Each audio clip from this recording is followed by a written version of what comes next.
Good morning. This is my desk for today at my serger here.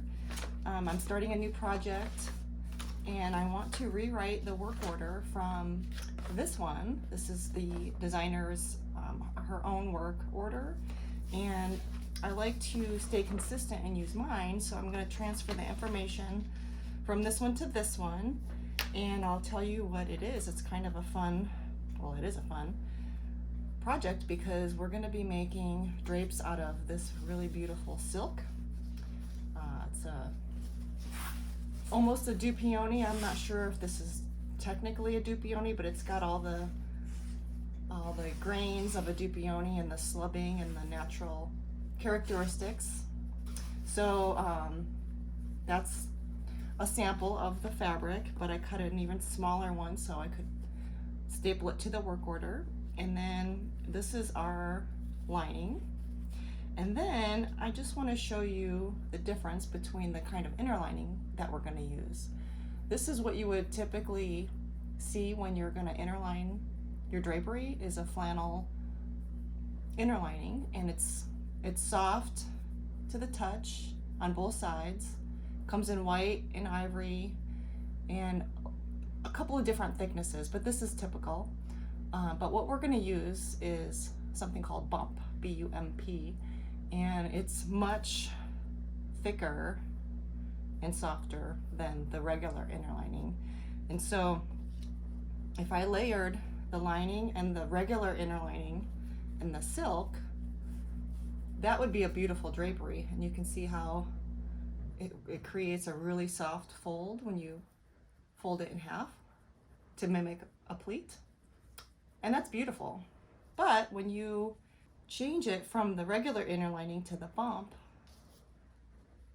and then mimic what that pleat is going to look like, can you see how much fuller and more luxurious that is? It's super soft, and it's going to give this really thin silk, because silk is really thin just to begin with. It's just going to give it so much body. And even in this tiny, tiny little sample, you can see the difference. And can you imagine if you didn't have any interlining or bump, just the regular lining on the back? You see how that looks? Almost hollow and not very luxurious at all. So if you're gonna spend more money on the silk, which is definitely more expensive than a faux silk or polyester, then you might as well at least do an interlining. But once you see how beautiful these are going to be with the bump, and we'll get there by the end of the video, that's just above and beyond luxurious right there. So that's a little bit about interlining and bump. And so now I'm going to transfer the information from this work order to my standard form, just to be consistent on the forms that we use, and it will help us to avoid any mistakes, because the more you use a form that you're used to using, it creates consistency in your systems and you will avoid mistakes. That's the biggest reason for doing that. So I'm going to work on that, and then we'll start cutting fabric. Okay, so I'm going to start filling out this work order. First thing is the basic information: the designer's name, the firm, the client's name, and the room. This is the dining room. And then a description: one pair of silk drapery. And here it says one width each, so I'm going to put that over here. Total width is 2, so it's going to be 1 plus 1, 1 each. And this particular designer, whenever she does a one width panel, she doesn't give me a specific finished width. She lets me decide the best spacing and pleat sizes for that amount of fabric. So I just put one width in the finished width. And we're gonna do bump interlining. So that's right here on the line that says interlining. I'm gonna put bump, and so she ordered that and sent it to me. And then lining is her stock ivory interlining. And then the fabric is fabricate, and the pattern is luxury silk. Color is sand. There's no repeats, so 0 and 0, and she sent 8 yards, and on the label they sent 8.4, so I'm gonna write in 8.4. And then some other important information is the return and overlap, and definitely finish length.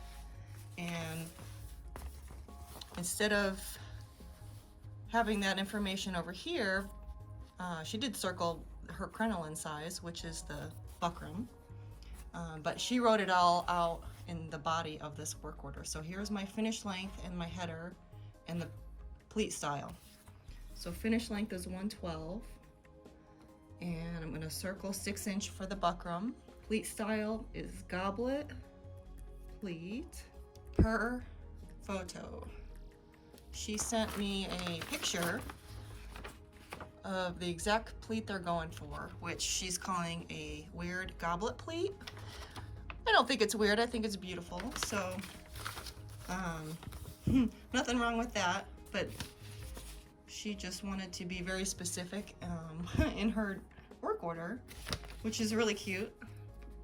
It's basically a 3-finger pinch pleat that is a little bit opened up. So I'm gonna say 3-finger open at top, but I'll still refer to the photo and make sure it looks as close to that as possible before we send it off. And then the leading edge, so that's the overlap is the leading edge, so that's 2.5, and the return is 3.5.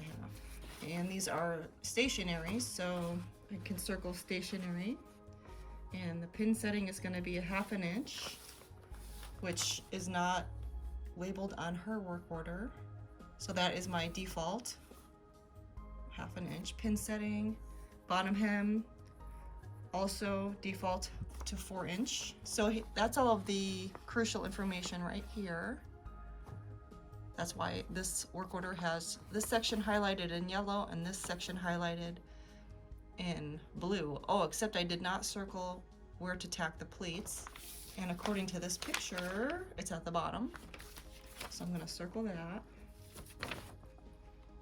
Okay, so now I have the crucial information filled in. This section and this section. I have the fabric, pattern and color and yardage, the lining and the interlining. This is work order 1 of 1.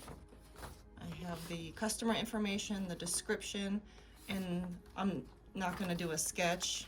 She sent a photo, so that is more than sufficient, even better than a sketch. And then down here, this section is for when we are ready to start cutting. So what I'm going to do is take my finish length, 112, and then because the header is so big, 6 inches is 2 inches bigger than the standard of 4, so we need to make sure we have enough fabric to do a double 6-inch header.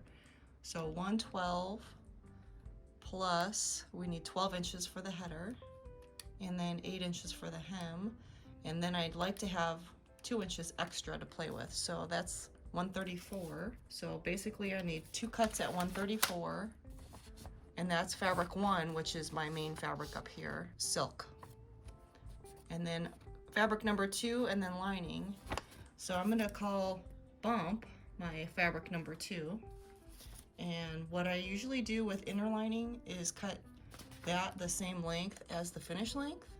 So I'm gonna say 2 cuts at 112 because there's no hem in the bump. We're just gonna serge off the bottom, and then we don't want that to wrap into the header because it's so thick. So once we table it, we'll cut off any extra at the top. So 112 will be perfect. And then the lining, I typically cut 7 inches longer than my finish length. So if my finish length is 112, then we need 2 cuts of lining at 119. So there's all my cuts of the 3 layers. And then the finished width, when we do our pleating math, it's gonna be pleat to pleat. You can calculate your finished width pleat to pleat or pleat to end, which is pleat to return, or end to end, which is overlap to return. But I typically do the math pleat to pleat. So we'll get to that later. And then special instructions.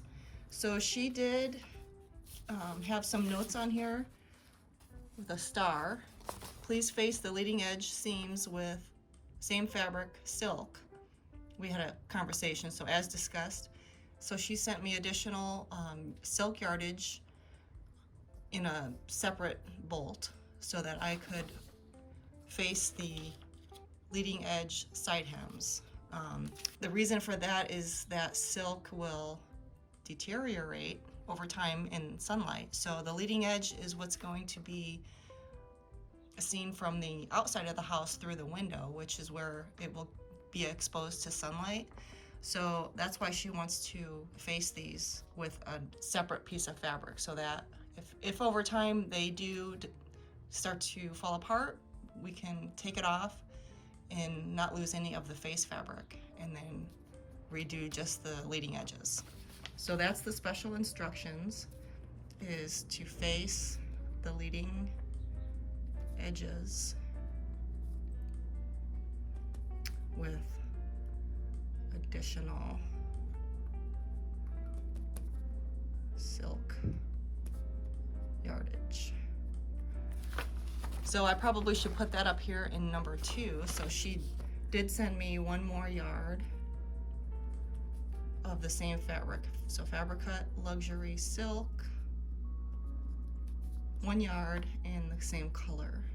We talked about facing it with a polyester, but the client really wanted to just be consistent and have it be the same fabric, even knowing that it might not last forever. So here is that 1 yard of fabric that I already cut into pieces and seamed together. Here's a seam right here. It does blend very well. It's hard to see that seam unless I point it out. And so this is going to be my side hem that I'm going to stitch to the leading edge, and then I doubled it, so then I'll double that again, and then I can do the blind hem. So that's 4 layers right there, rather than typically that would be 2 layers. So that might help it last a little longer too, is by doubling it up like that. So that is already ready to go, and that was my special instruction. And I think that should be everything from this work order to complete this one. And I'll keep this all together, but now I have a work order that I'm used to using and will be able to easily follow as I'm fabricating these draperies. Oh, and the last thing is I want to staple the sample. So I'm gonna put, let's do the silk here and the bump here. I typically wouldn't put the interlining on a work order, but because we're doing bump, this is an extra reminder to use the bump and not to accidentally just grab the interlining that we would normally use on a silk drapery. So that's going to be an easy reference to say, oh, make sure you use the bump. Here is my 8.4 yards of silk that I'm going to unroll, check for flaws, and measure 2 cuts. And then I can cut once I know that there is enough fabric and that there are no flaws. So I'm just going to inspect it and make sure it looks good. This is a natural fabric, so any irregular shadows or threads or slubs, that's just a natural part of a silk. So all of this looks perfectly fine and beautiful. I'm gonna put the end at the 0 line, and then I can mark my first cut. I put a pin in the table where I want to cut it so I can easily reference that mark, and then put that pin there, and then pull that pin down to the 0 line for cut number 2.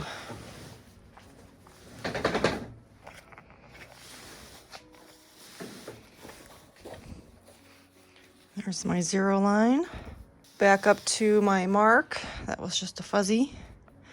So I definitely have enough fabric. And I'll take a good look at this piece here. And if it looks good, I will cut them. This is my second mark. So there's a little bit extra. So I have all the fabric for these silk panels cut. They're on the table. And here's the lining. And the bump is over on the rack. And the hems on the lining and the silk are pressed and pinned and ready to stitch at the blind hemmer. So that's what I'm about to do here with the lining, is get the stitch set on the lining. So I'm gonna just stitch a little bit and see.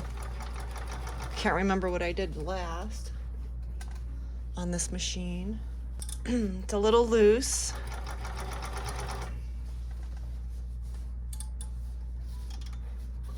And I don't need as much bite, so I turned the knob towards the less bite. And that looks a lot better already. Here's how it looked initially. The loops were super big, and it was biting too much on the front. And you see the little dimples of thread. And now I think I'll just take it out and start over, but I'll show you where I have it now. That looks a lot prettier there than it did in the beginning. See how it's really loose? Too much thread. That meant too much bite, and you can see all the stitches on the front. And then after I went to the less, and some of it's coming out already, but it's biting less, and I could probably go even a little bit less.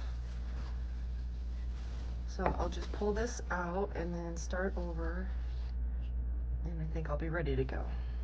Look how pretty that looks. No extra looping at all. And on the front, a lot less bite. It's almost invisible. So that is beautiful. Take the pins out. It's only 2 panels, so one more lining and then the 2 silk face fabrics, which will be fairly similar, I think, as far as setting the stitch for the hemmer. Sometimes it's hard to get a nice blind hem on a silk hem because it's so thin. That's why I'm doing the lining first, just to get it set, because the lining itself is fairly thin. Typically your face fabric is thicker than your lining, but not in this case. Doesn't that look nice? Okay, so take these pins out. Now the lining is ready, the bump is ready. All I did at the bottom of the bump was serge the raw edge. And now I just have to hem the silk. Then I can start tabling. Okay, I'm back here with the silk, and this one has the leading edge on, this is the right panel. So this is the leading edge, which is on the left, and the return is on the right. So here is my extra silk facing for my leading edge side hem. So I'm not going to hem that part, I'm just going to start right inside of that. Let's see how the stitch looks. I think I need it to be a little bit looser up here, and I'll go a little bit further. And I don't need as much bite as what I have. So turn it towards the less. It's a little bit hard to see the fold here and keep it aimed towards that guide in the underneath where the needle is. Looking good though. I'm patting it here to keep all the fabric flat. It's so lightweight that it could shift around and have a bubble. see how it looks. It looks nice. Not too tight. And on the front, a little bit of bite, but you're gonna have some with silk, so that is a happy medium right there. With the bump on the inside and the lining, it's gonna look really nice. But the important thing is that there's not huge extra loops on the back, and there's no gaps in the stitching, so that hem will stay nice and together. And it's not too tight. It's not puckering up the fabric. Yeah, I like that. So by starting on the lining, that helped get the stitch close to where it needed to be with the silk. So there was less adjusting. So I'm also using this part of my arm on my left hand to keep the fabric under control and to keep it from shifting.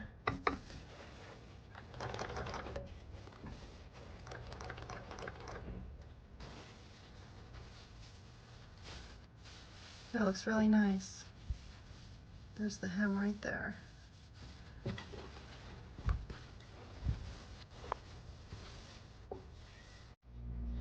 So you can see that I have the whole piece of fabric laying really flat and pinned down at the line, the 112 line. The silk face down, bump on top, and lining face up. And so now I can start turning the side hems. So here we have the first pin for the overlap leading edge. And then, of course, after that is going to be the first pleat. So